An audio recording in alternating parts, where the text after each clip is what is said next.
शरीर आदि वस्तुएं अपनी ना थी, ना है, ना रहेगी। कैसे? तुम्हारा अधिकार है शरीर पर? कुछ अधिकार नहीं। एक रोम अभी झरना चाहे ना, वो झर जाएगा, दोबारा लगा नहीं सकते। बेमतलब में अहंकार किए हो, मैं ऐसा कर सकता हूं, मैं ऐसा।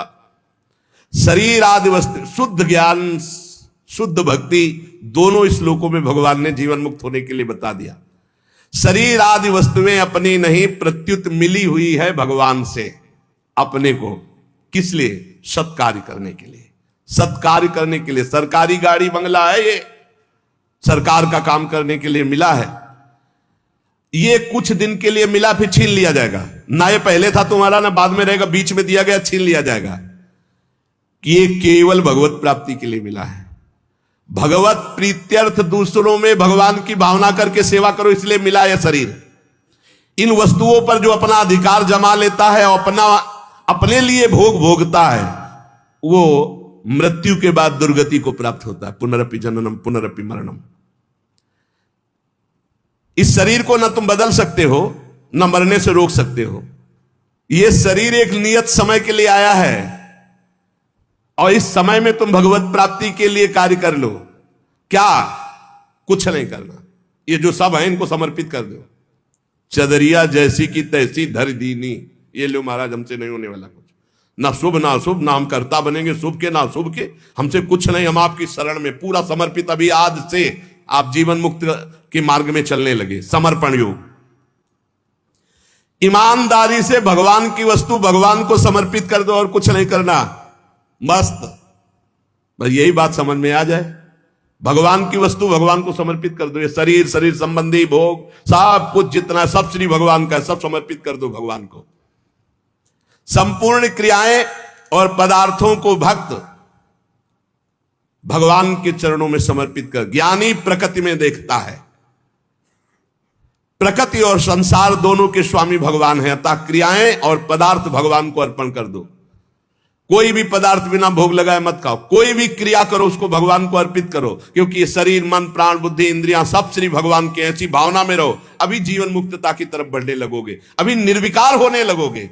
जब इनको प्राण, इंद्रिय और मन को भगवान का देखोगे तो निर्विकार हो जाओगे। जब अपना मानोगे तो भिकारी हो जाओगे। संगम त्यक्त्वा करोतिया।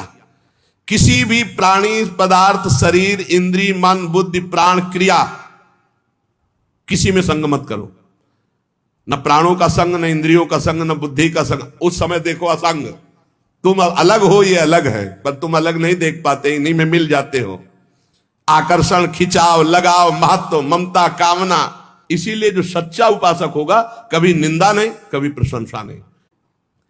शरीर, इंद्रिया, मन, बुद्धि, प्राण, ये तुम्हारे नहीं हैं। अब भक्ति में देखिए इसे, ये भगवान के रचे हुए हैं, वो भगवान के हैं। मान लो जैसे ज्ञान में अभी वर्णन कर रहे थे, ये प्रकृति के हैं, प्रकृति में बरत रहे। अब यहां भक्ति में है ये श्लोक का अर्थ। शरीर, इंद्रियां, मन, बुद्धि, प्राण, ये तुम्हारे रचे हुए हैं क्या? भगवान के रचे हुए। तो हुए किसके? भगवान के हुए ना। ये भगवान के हैं। तुम्हारे प्राण भगवान के, तुम्हारी मन, बुद्धि, चित्त, अहंकार ये भगवान की, तुम्हारी ज्ञान इंद्रियां भगवान की, तुम्हारी कर्म इंद्रियां भगवान की। तुम्हारा सब कुछ श्री भगवान का है, तुम्हारा थोड़ी रचा हुआ है। माना? ये अपने नहीं है, ये श्री भगवान की रचना है, श्री भगवान के हैं। कौन कौन? शरीर, इंद्रिया, मन, बुद्धि, प्राण, ये भगवान के रचे हुए हैं। तुम्हारी रुचि से होता तो तुम तो और सुंदर रचना चाहते, और बलवान चाहते। बोले ये शरीर, ये इंद्रियां, ये मन, ये बुद्धि, ये प्राण, ये किसके हैं? बोले भगवान की रचना है। तो हुए किसके? श्री भगवान के। तो तुमने अपना क्यों मान लिया?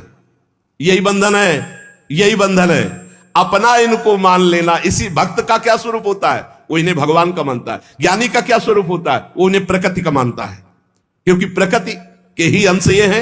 और प्रकृति, कृति, ये जो प्रकृति की रचना करने वाला रचयिता है, वो परमात्मा है। मूल में परमात्मा ही आता है। अतः इनके द्वारा होने वाली क्रियाओं को भक्ति योगी अपने कैसे मान सकता है?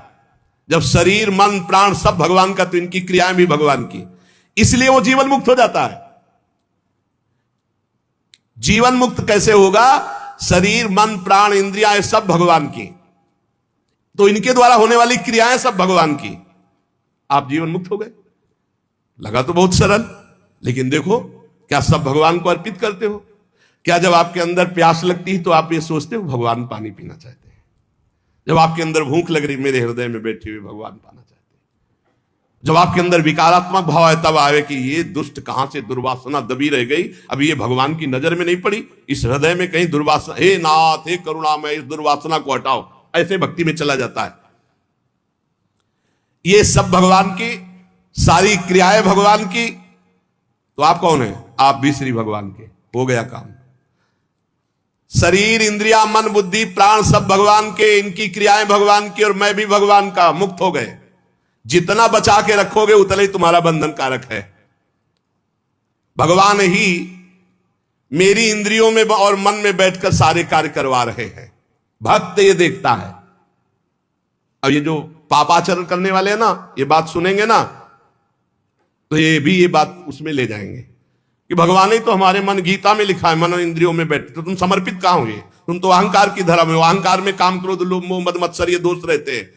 यही बिना गुरुजनों के समीप बैठे शास्त्र समझ में नहीं आता। निरंतर नाम जप करो, अपने आप को भगवान को समर्पित कर दो, सब कर्म भगवान को समर्पित करो। अच्छे कर्म जब हो तो भगवान को देखो कि भगवत इच्छा से हुआ, और जब गलती हो जाए तो अपनी मान करके प्रभु से प्रार्थना, बहुत जल्दी आवागमन से मुक्त हो जाओगे। ये जो आवागमन का कनेक्शन ना होते हुए भी कनेक्शन है अहंकार का, देहाभिमान का, ये नष्ट हो जाएगा। इस बात को अच्छे से समझ लो। ज्ञान में पहुंचना बहुत कठिन जो स्थिति बताई गई, भक्ति में बहुत सरल है, क्योंकि भगवान को समर्पित करना है, इसमें अपने अहम सहित समर्पित कर देना है।